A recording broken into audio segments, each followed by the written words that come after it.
Con su permiso, diputado presidente. Señoras legisladoras, señores legisladores, bienvenido, señor secretario de Hacienda y Crédito Público. Nuestro país requiere de un impulso decisivo para dejar atrás las décadas perdidas en términos de crecimiento económico. El prolongado estancamiento de la economía y de los ingresos familiares han mermado las capacidades de la sociedad para enfrentar problemas sustantivos como la pobreza, la generación de empleos de calidad y la creación de una nueva base productiva. Es indudable que las grandes reformas que ha aprobado esta legislatura responden a la necesidad de ofrecer alternativas de desarrollo y situar a México en mejores condiciones dentro de la competencia global. En el segundo informe de gobierno del presidente Enrique Peña Nieto, se privilegia la información relativa a las primeras acciones relacionadas con la implementación de las reformas estructurales. Coincidimos en que las reformas impulsadas por el Ejecutivo Federal y aprobadas por este Congreso tienen que transformar a la economía mexicana para hacerla más productiva, más dinámica y sobre todo que se refleje en el bolsillo de los mexicanos. Se han puesto las bases para una nueva etapa de la economía nacional, pero el desafío ahora es garantizar que se alcancen las metas planteadas y la certeza de que los cambios se traduzcan en bienestar efectivo para todos. No hay lugar ya para más promesas. Terminó la etapa de generar expectativas con las reformas. Ahora el gobierno federal tiene el compromiso de aplicar con eficacia y honestidad el nuevo marco jurídico, porque precisamente la ausencia de resultados positivos y la persistencia de problemas y rezagos son factores que han generado la incredulidad y la desconfianza hacia las instituciones. El paquete económico 2015 debe ser un primer movimiento en la línea marcada por la visión reformista. Los criterios de política económica indican una tendencia de crecimiento moderado en un marco de estabilidad. La ley de ingresos se atiene a la promesa de no incrementar o incluir nuevos impuestos. Y el presupuesto de egresos de la Federación se observa como un instrumento para incidir en la transformación de la política social y la inducción del crecimiento. Sabemos muy bien que transformar la economía y enfrentar los grandes rezagos sociales es un proceso complejo. El margen de acción es limitado y llevar al país a un punto distinto del actual requerirá tiempo y esfuerzos prolongados. Estamos conscientes de eso. Y en estas cuestiones es necesaria que veamos con realismo y sobriedad, pero sobre todo con ambición los alcances. Nos preocupa, como a todos, el efecto que ha tenido la reforma fiscal en los índices de crecimiento. Pero tratamos de entenderlo como un proceso de ajuste necesario a un esquema fiscal que ya no funcionaba.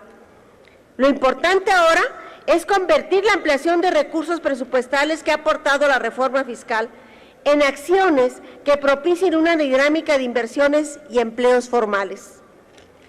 El horizonte previsible de un crecimiento cercano al 4% para 2015 es demasiado estrecho para un país con las características demográficas del nuestro. Además, un mayor crecimiento y más acelerado es indispensable para el sostenimiento de finanzas públicas más fuertes y, por ende, para poder atender las carencias de sectores de la sociedad que han sido históricamente excluidos. En México nos hemos concentrado en mantener la estabilidad presupuestaria a costa de la contracción de la economía. Es tiempo de revisar modelos y determinar qué es lo más importante, cómo lograrlo y de qué manera modificar la estructura de una sociedad tan inequitativa como la nuestra. Es en este contexto, señor secretario, que nos preocupa de manera prioritaria la inversión educativa. Reconocemos una gran noticia que se hayan definido grandes obras de infraestructura con una perspectiva transeccional. Sin embargo, pensamos que esos grandes proyectos no deben hacer olvidar aspectos esenciales y de una enorme importancia para las familias, para las nuevas generaciones y para la propia economía y el desarrollo social. Para nosotros, en donde debe de reflejarse de manera inmediata el afán de progreso, es precisamente la infraestructura educativa. No todas las escuelas cuentan con las condiciones necesarias para desarrollar sus actividades.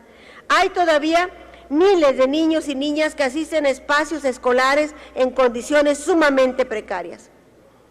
Sería lamentable entonces que en los próximos años se siguiera dando el contraste entre proyectos de primer mundo y una realidad educativa que no permite abatir la pobreza y la marginación.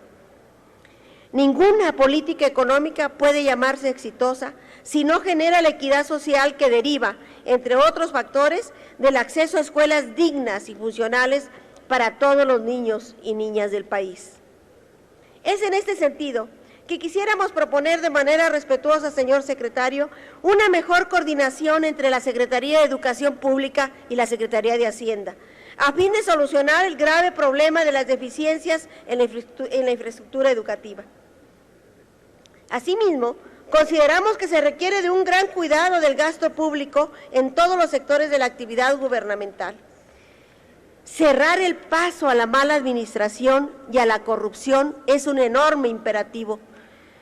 Si los recursos de un país que solo logra recaudar el 11% del Producto Interno Bruto son escasos, lo peor que puede seguir ocurriendo es que el presupuesto se desvíe, que sea el botín de malos funcionarios y que no llegue a quienes más lo necesitan. Debemos hacer de la transparencia y la rendición de cuentas las herramientas que de manera transversal supervisen y acoten toda actividad pública y de gobierno.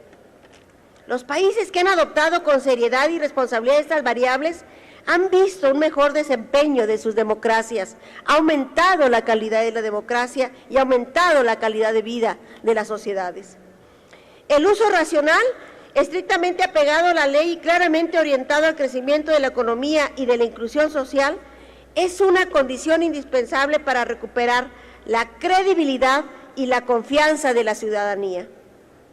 Después de años y años de promesas incumplidas, los mexicanos y las mexicanas tenemos hoy una gran necesidad de certidumbre, necesidad de confiar en las instituciones y de confiar en nosotros mismos. No hay más tiempo que perder. Si no logramos concretar cambios efectivos y traducirlos en bienestar, estaremos abriendo el paso a grandes riesgos. No es esta idea un tanto mecánica de hablar de ruptura social, sino más bien en el daño que sufrirán las jóvenes generaciones, en el desamparo de los sectores vulnerables y en la imposibilidad de activar el enorme potencial de nuestro país. Que esta etapa de cambio sea, en verdad, la entrada a una nueva dinámica de la economía, que el buen manejo de los recursos públicos permita influir en el mejoramiento de los niveles de vida, de la educación y de la salud. Pero sobre todo, señores, señoras legisladores, señor secretario, sobre todo, que en cada decisión en materia de política económica prive el compromiso honesto con el presente y el futuro de México.